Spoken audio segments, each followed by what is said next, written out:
como eu sou o último, né, e essa coisa, a gente sempre quando é o último fica essa coisa de a gente querer ser um pouco mais rápido, porque a pessoa está meio cansada já, tá bom? Eu vou tentar expor alguma de duas formas, três elementos.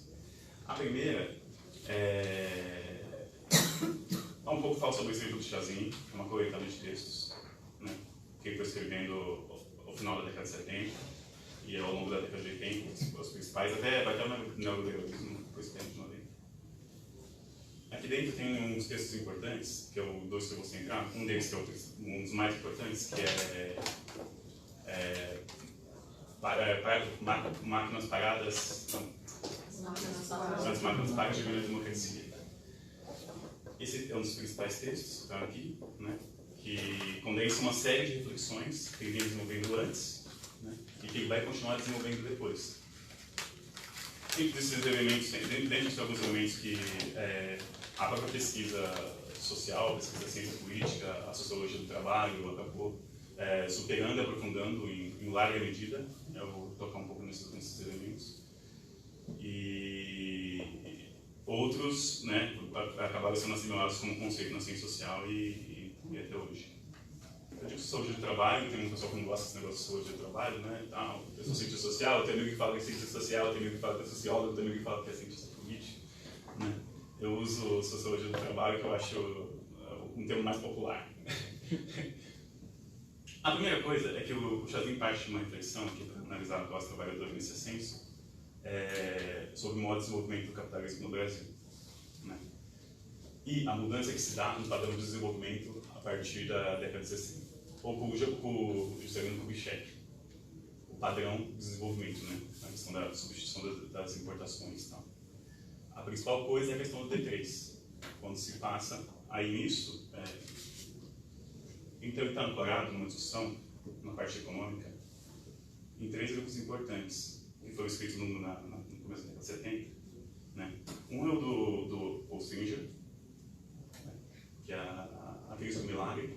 Eu vou fazer uma análise, ele escreve muito bem, né? Eu acho que todo mundo deve ter visto esse livro. Ele escreve muito bem, é um livro simples, assim, de você ler e entender, mas de demarcar como é que o processo de desenvolvimento industrial ele trazia em si o germe da concentração, hiperconcentração de renda e do arrojo salarial. Também a Maria da Conceição Tavares, a questão do papel da indústria, a função do capital bancário, pela discussão do Lenin, né, do capital financeiro. E, por último, a Economia da Dependência Imperfeita, do Francisco de Oliveira. Esses três textos eles dão base para o grosso da reflexão que o Chazinho coloca aqui na questão da economia. Sobretudo, quando diz da questão da crise internacional do petróleo, né? Tanto a de 74 quanto a de 79. Isso marca um elemento importante, porque essa primeira fase, a fase dita do milagre, que é um elemento que o Chazinho problematiza nesse texto também, do milagre econômico, né, que vai com aspas, tudo, né, que os elementos centrais se basearam nisso, que era uma super exploração da indústria. Então, o golpe de 64, ele tinha como objetivo central desarmar a classe trabalhadora que tinha um ascenso desde a década de 40, 42, 43. Né? E isso, para intensificar o processo de exploração de mais valor, de mais-valia no começo da década de 60, é dado esse golpe, e o elemento central nisso é o quê? É caçar os sindicatos, caçar as direções trabalhistas e impedir a mobilização dos trabalhadores, que lutavam pela valorização da força de trabalho. Então, esse é o elemento central, que é um sujeito do golpe militar, que é um dos aspectos centrais do livro também, que tem a ver com o estudo do Chazinho sobre o Lukács e sobre o J. Marx também, a centralidade da classe operária. Quem é o sujeito da revolução social? O Chazinho volta toda hora nisso. Então, ele está interessado em saber a relação que o golpe militar, que o próprio milagre tem com a classe trabalhadora. Então, é um regime de superexploração, por um lado, de intensificação por meio da indústria. A gente sabe que o Brasil, na década de 60, por conta dessa questão da substituição das importações e tal, e do capitalismo associado, né, que é uma mudança no padrão de acumulação, né, quando abre-se para receber as indústrias produzirem aqui dentro, né, e exportar essa massa de capital para fora. Nesse processo, então,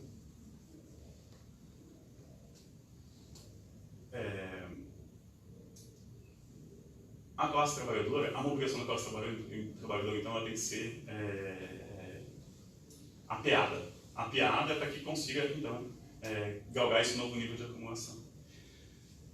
E aí, então, esse processo, quando começa a crise do petróleo de 74, o que acontece? Tem também um esgotamento do nível de acumulação da economia brasileira interna. Então, são dois choques, né? O primeiro choque são os limites internos, os gargalos da produção e da acumulação que se tem internamente.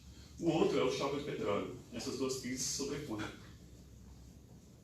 O Chavin faz esse destaque para dizer que também que o próprio governo militar começou a dizer que, na verdade, a culpa da crise era da crise internacional do petróleo, como se não tivesse elementos internos, endógenos, que limitassem o desenvolvimento econômico.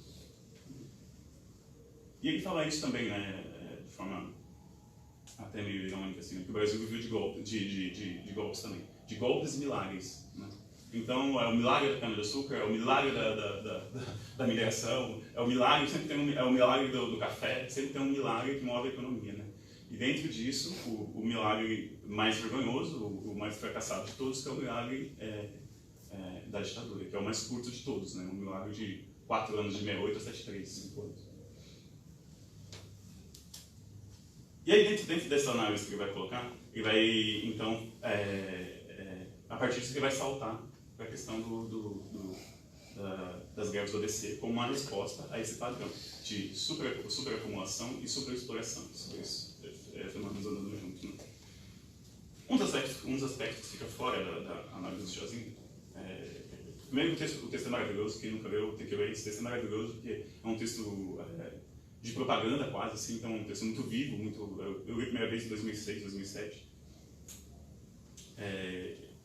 O Claudinho me vendeu esse livro aqui em 2008, faz 10 anos que eu tenho esse livro. Eu tinha lido isso na internet, eu nem sabia que tinha impresso, aí me vendeu esse livro. Então faz 10 anos que eu tenho esse livro, e esse ano faz 50 anos das greves do ABC. E faz 50 anos da greve de Osasco e 40 anos da greve do ABC. Né? O fato de isso nem ter sido discutido esse ano, isso mostra também o que aconteceu com o PT, com a CUT, as transformações que aconteceram dentro dessas organizações. Então, um dos aspectos que fica fora, que eu acho importante colocar, é isso. A primeira coisa é que, na verdade, o Brasil ele vinha passando por um grande ciclo de acumulação de forças na classe trabalhadora. O golpe militar ele foi um golpe voltado contra a classe trabalhadora porque ela vinha acumulando forças desde a década de 40. A gente pode falar da greve dos 300 mil, em 53, a gente fala da greve dos 400 mil, em 57, a gente fala da greve dos 700 mil, em 64, e uma série de 63, e uma série de outros processos que vão decorrendo dentro desse período. Uma das questões é isso. Vai se concentrando na classe trabalhadora. Vai ter uma ideia, a classe trabalhadora do Brasil nesse período era a principal classe trabalhadora da América Latina, a maior da América Latina. É a quarta maior classe operária do mundo. Então é um parque produtivo muito importante, né, que se forma aqui do 68 ao 70. Então, era central para o governo ter uma política específica para esse setor da classe trabalhadora. Né?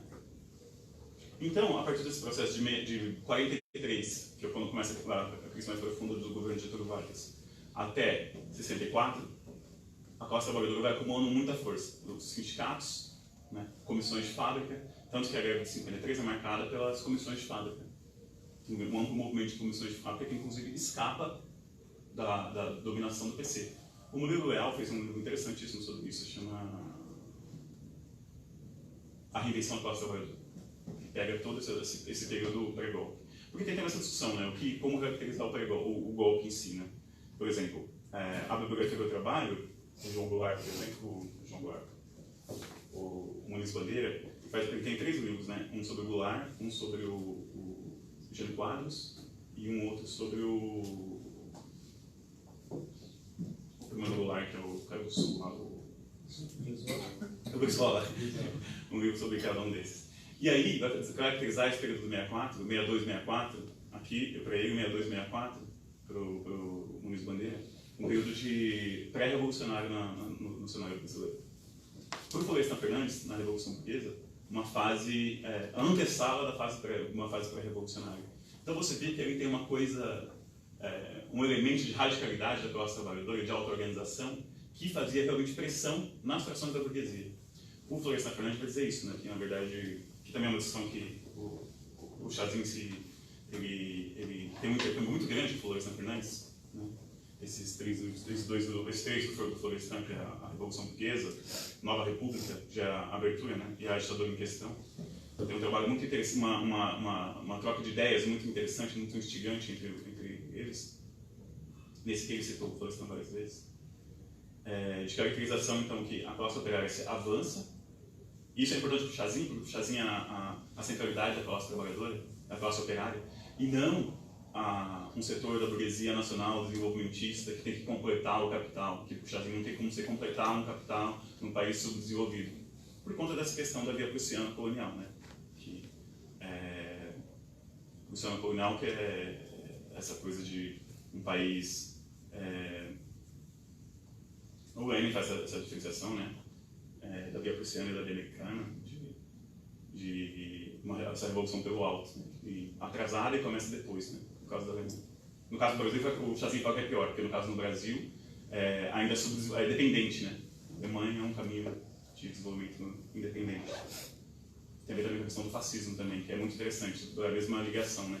Não pode ter fascismo no terceiro mundo porque é um país dependente. Está sempre dependendo de outro país, você não pode ter uma política independente da burguesia terceiro mundista. Então, o avanço da classe trabalhadora leva, então, a burguesia a se dividir em uma série de frações, e isso leva, então, ao golpe militar, que se romper, que é um governo bonapartista. Tá? E aí, dentro disso, você tem também, ao mesmo tempo, o Maio francês, em 68, que é um período que se abre de 68, um grande guarda-chuva histórico, do 68 até 81, 82, que foi na Polônia, em que uma série de revoluções acontecem. O Brasil participa desse processo com dois ascensos. O de Osasco, em 68, né, que envolve Cobrasma e outras fábricas aqui de Osasco, e o 78 no Brasil também, que começam a descer, mas também vai para São Paulo. Então. Dentro disso, a análise, quando vai se tomar a greve de 78, é extremamente importante, ela acaba considerando a greve de 78 como uma coisa totalmente nova no cenário brasileiro, como se cortou o fio em 64 e o fio foi retomado em 78. Essa é uma leitura, o Chazin chega a citar isso, mas ele não desenvolve esse aspecto mais profundo. E toda a historiografia que vem influenciada pelo petismo, depois para interpretar esses processos, acaba também apagando todos os processos que vêm de 78. É como se tudo começasse em 78. E dentro disso se apaga as greves de Osasco, se apaga o processo de construção da oposição sindicalmente em São Paulo, porque a gente, quando vai olhar depois, o Chazin, nessa análise, o Chazin ficou devendo um pouco, mas ele fez uma análise circunscrita em cima do processo, né? Tem aqui esses materiais que a Ensaio tem os materiais mais interessantes até hoje sobre esse ascenso, porque é fonte primária, muita fonte primária, então tem uma série de revistas aqui e tal, que registra esse processo. Então, é como se tudo começasse em 78, né? E, na verdade, a gente tem que pensar, a gente olhando enquanto marxista, enquanto pessoa que estuda o movimento operário, entendendo que é o movimento operário um sujeito revolucionário que transforma a sociedade, que pode realmente transformar a sociedade, sobretudo no terceiro mundo, que a burguesia não pode nem sequer cumprir um papel de completar as liberdades democráticas, né? E o desenvolvimento econômico nacional.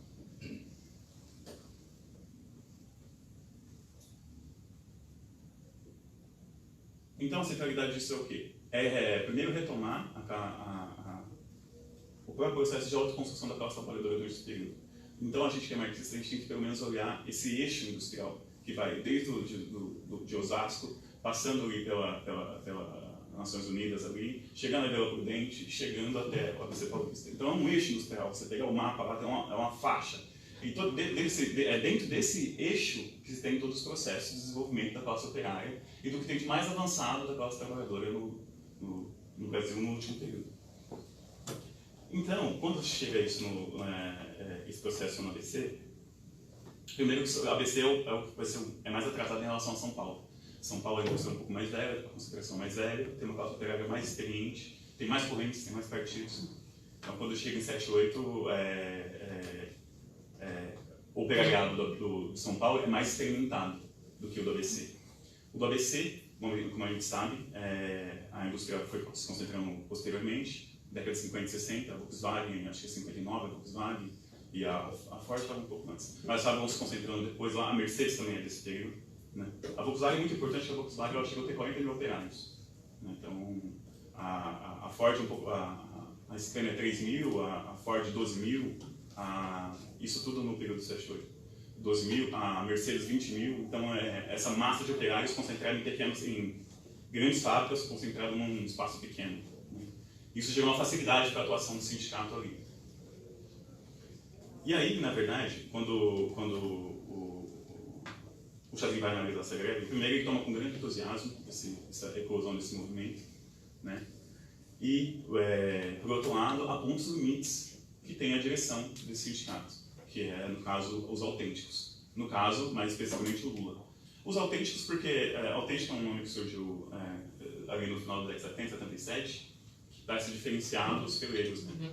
Também foi usado dentro do MDB, né, esse negócio autêntico, a oposição do MDB. O PCB estava dentro e tal, o PCB também estava dentro, a MRO e tal, tudo dentro, a esquerda toda estava dentro do MDB, né?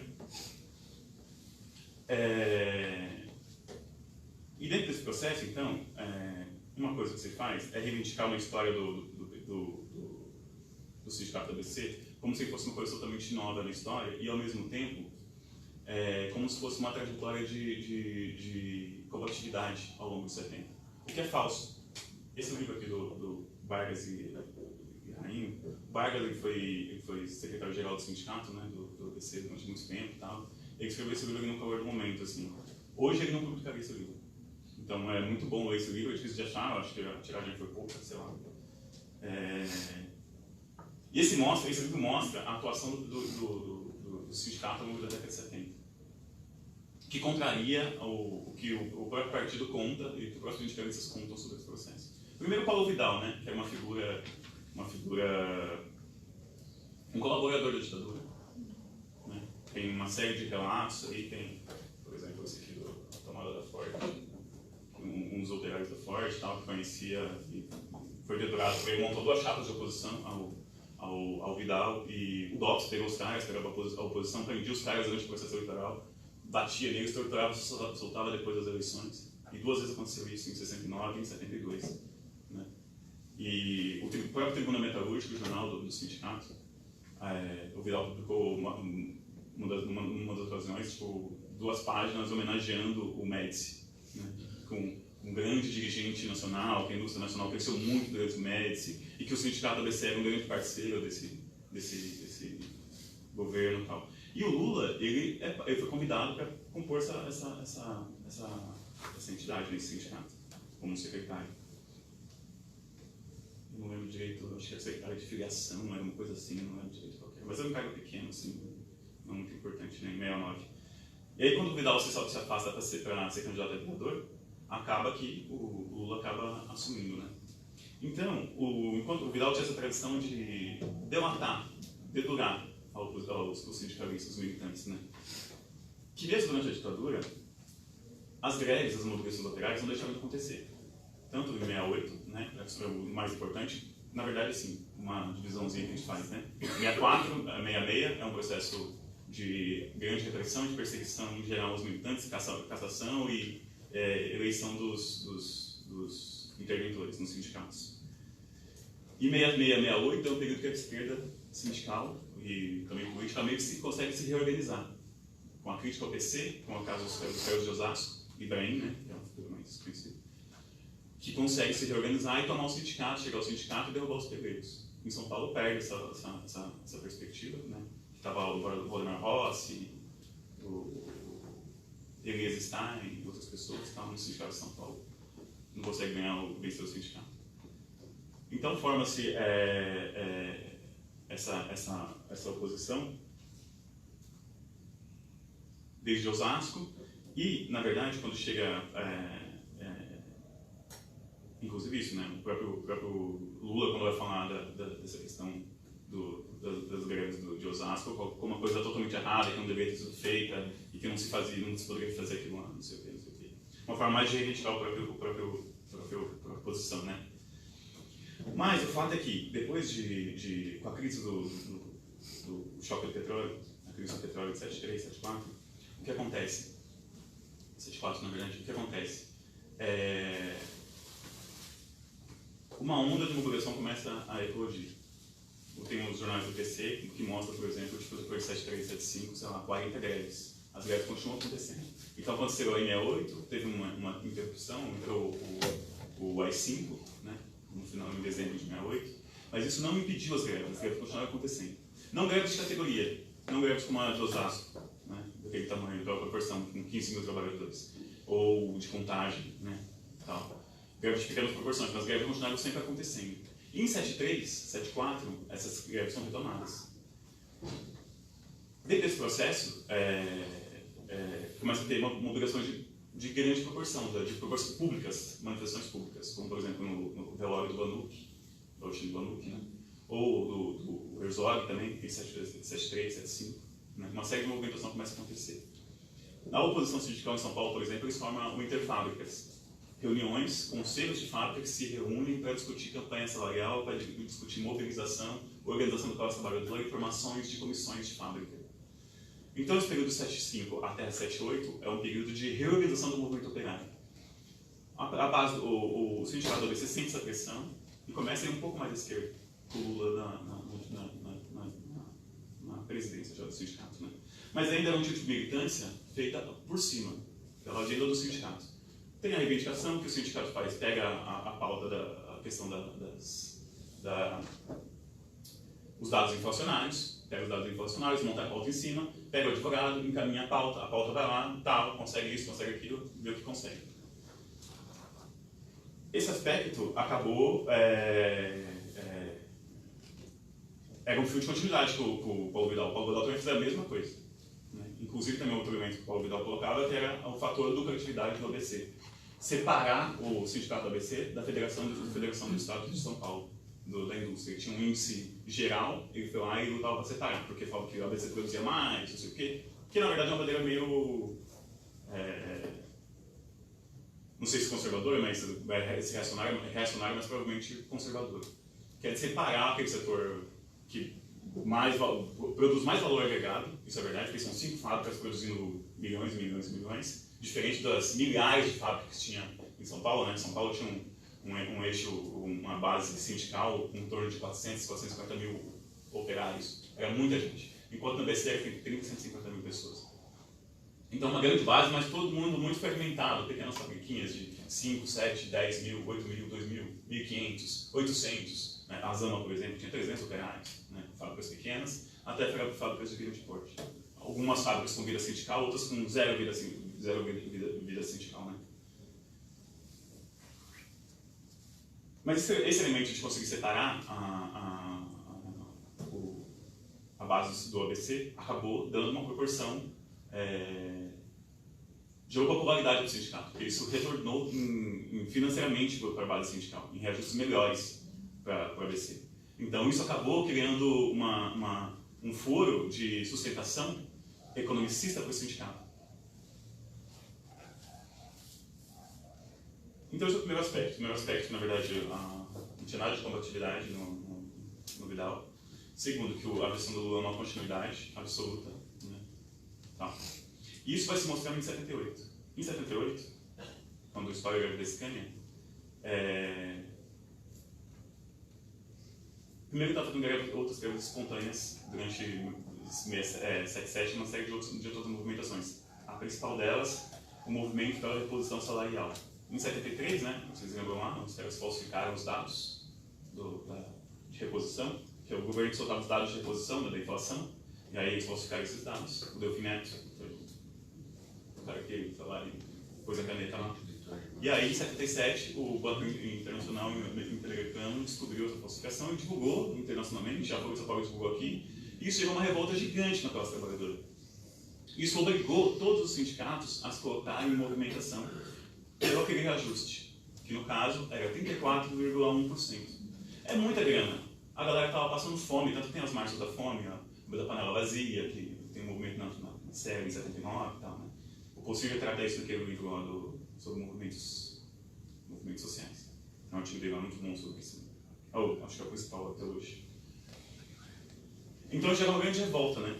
E todos os sindicatos são obrigados a responder. O Joquizão responde, por exemplo, que é o cara do sindicato de São Paulo, que estava traindo a classe trabalhadora o tempo todo, entregando todo mundo para a ditadura, que vivia tomando café no DOPS, que ia lá assistir tortura, um cara realmente, né?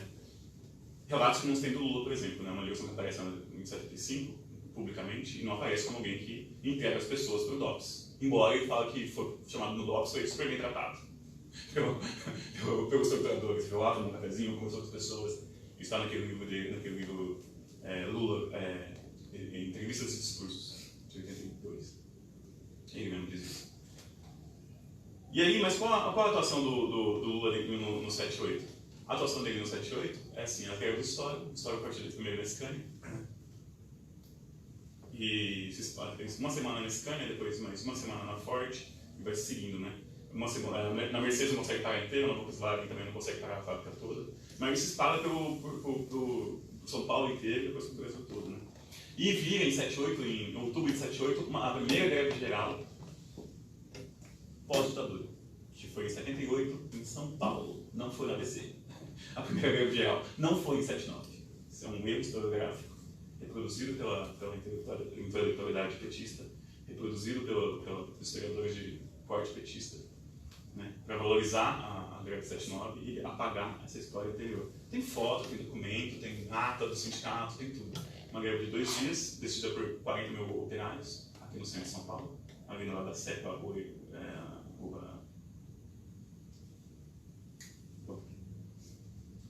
E o Lula assumiu esse papel de mediador, então, né?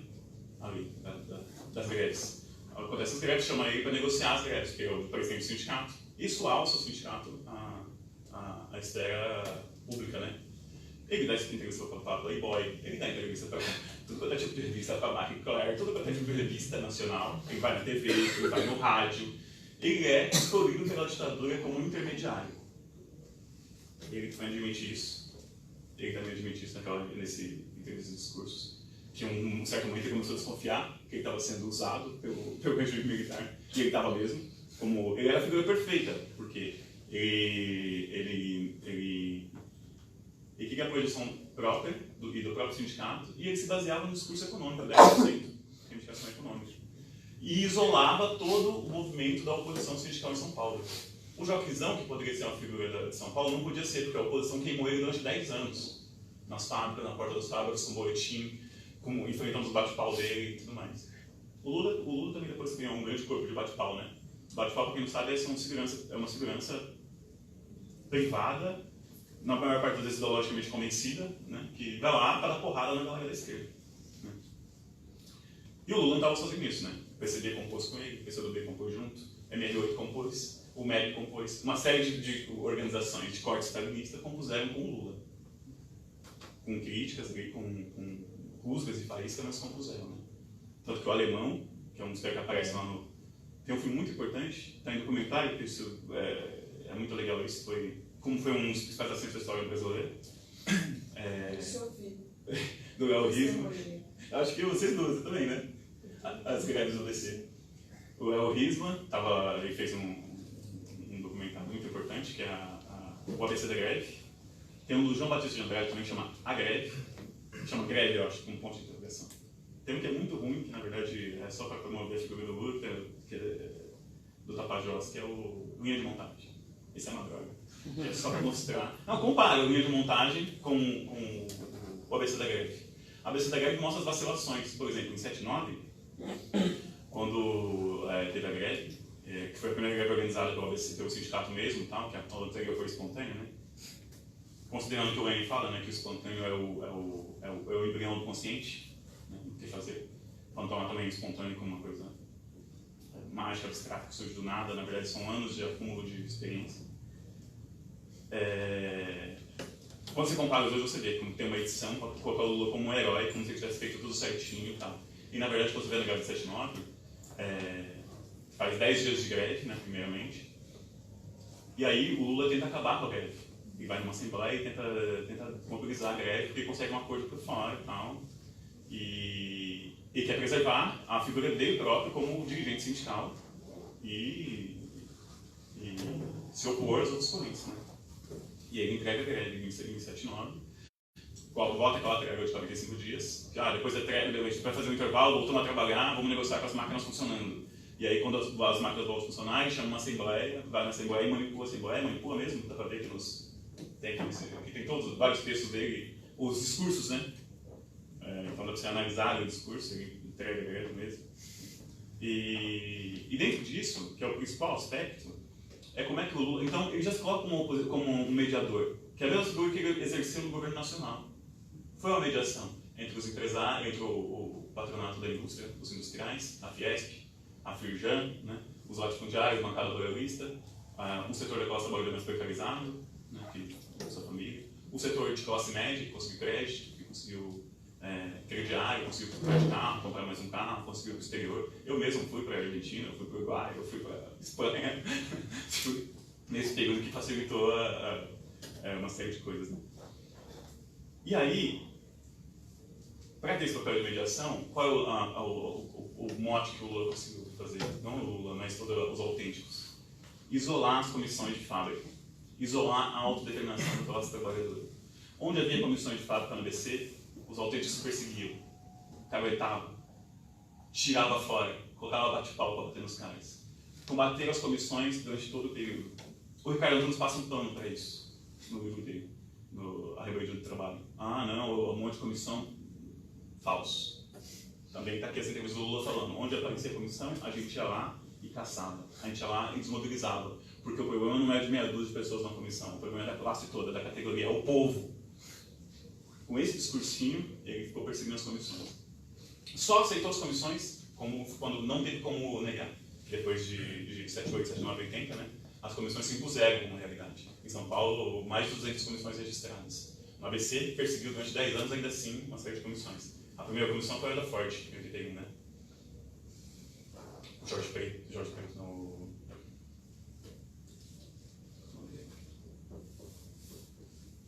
Tem aqui que você teve, né? Bom. Só aceitou quando não teve o que fazer, né? Então, na verdade, quando você pega a história do movimento... Essa é uma coisa interessante que o Chazinho fala, né? Ele fala que, na verdade, tem uma limitação dessa vanguarda de enxergar o papel histórico, social, que deveria cumprir o movimento operário ou a centralidade da classe operária. Na verdade, não é um erro histórico, é uma estratégia. Uma estratégia consciente que um setor dos autênticos, apoiados pelo setor do PC, do estalinismo, que é o PC do B, que está junto até hoje. Tem lá desde 78 eles juntos nas greves, está até hoje. A Manuela Dávila estava aí, né, como vice-presidente. Né? Uma coisa. São décadas de acordo, né? Então, um movimento consciente de isolar os setores mais progressistas, mais revolucionários, os revolucionários do movimento sindical, os trotskistas também foram muito perseguidos. Isolar propositalmente, para fazer do sindicato um órgão independente, relativamente independente das pressões da base. A história do sindicalismo da ABC é a história do isolamento das bases. Que se olha aquelas assembleias maravilhosas, gigantescas, com 100 mil operários, só podia falar o sindicato. Nem sequer consulta as comissões, formar comissões nas fábricas para poder aprofundar o processo de tomada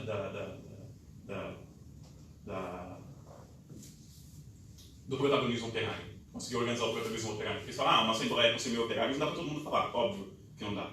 Mas pode fazer comitês por fábricas e dentro desses comitês discutir política e chegar com políticas prontas. E dentro quem vai falar então na Assembleia? 3 representantes escolhidos pela Assembleia Geral de cada fábrica vão chegar lá e vão discutir. Porque qual é a questão? A questão é o modelo da autodeterminação da classe trabalhadora.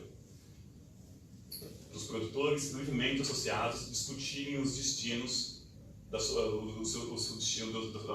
produção e da própria nação. Isso está dentro de uma política marxista, de uma política leninista, de uma política trotskista.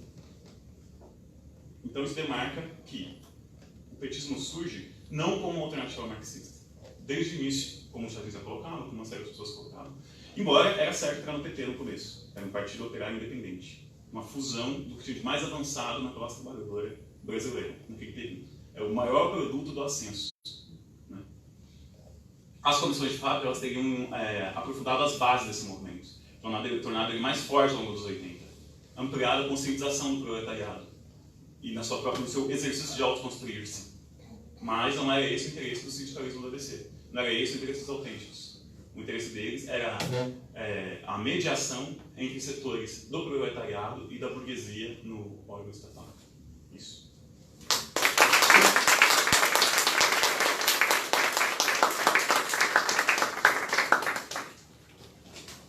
Bom, é isso. Agora a gente vai abrir para debate. Gente, como vocês preferem? Por bloco ou... Acho que é o tempo que decide, né? Vamos fazer então um bloco por conta do horário e depois a gente já encerra, tudo bem?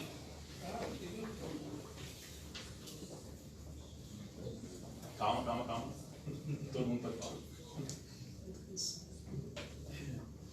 Bom, é isso então. Para quem não tem perguntas, a gente vai encerrar a noite e obrigado aí por ficarem conosco até... Eles podem fazer uma... Eles podem se Eles perguntar. podem se perguntar. Pode. Vamos lá.